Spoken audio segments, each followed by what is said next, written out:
کیسے پتا چلے گا کہ اللہ رب العزت ہم سے راضی ہے؟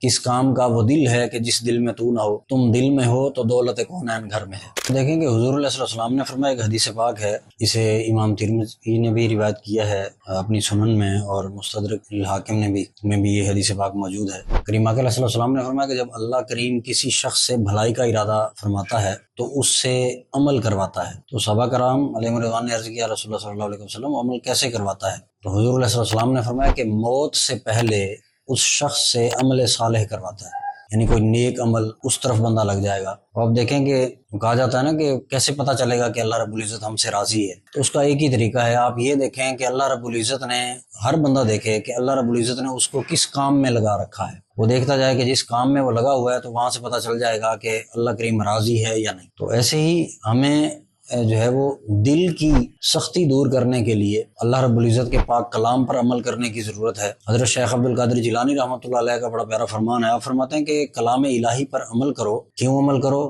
بڑے خوبصورت جملہ ارشاد فرمایا، آپ فرماتے ہیں کہ اس قرآن پاک کی جو حروف کی سیاہی ہے، اس کے اندر ایسی روشنی چھپی ہوئی ہے کہ جو تمہارے دل کو غلاظتوں سے، گناہوں سے پاک کر دے گی، اور اس کے اندر روشنی پیدا کر دے گی تمہارے دل میں بھی۔ تو جب دل زندہ ہو جاتا ہے تو پھر ساری دنیا ہی اس کی روشن ہے۔ وہ ایک شعر ہے کہ کس کام کا وہ دل ہے کہ جس دل میں تو نہ ہو، تم دل میں ہو تو دولت کونین گھر میں ہے۔ بس وہ حضرت واصف علی واصف رحمۃ اللہ علیہ کا بھی بڑا پیارا فرمان ہے، آپ فرماتے ہیں کہ جب آنکھ کے اندر دل آ جائے، جب آنکھ کے اندر دل آ جائے تو دل میں آنکھ پیدا ہو جاتی ہے۔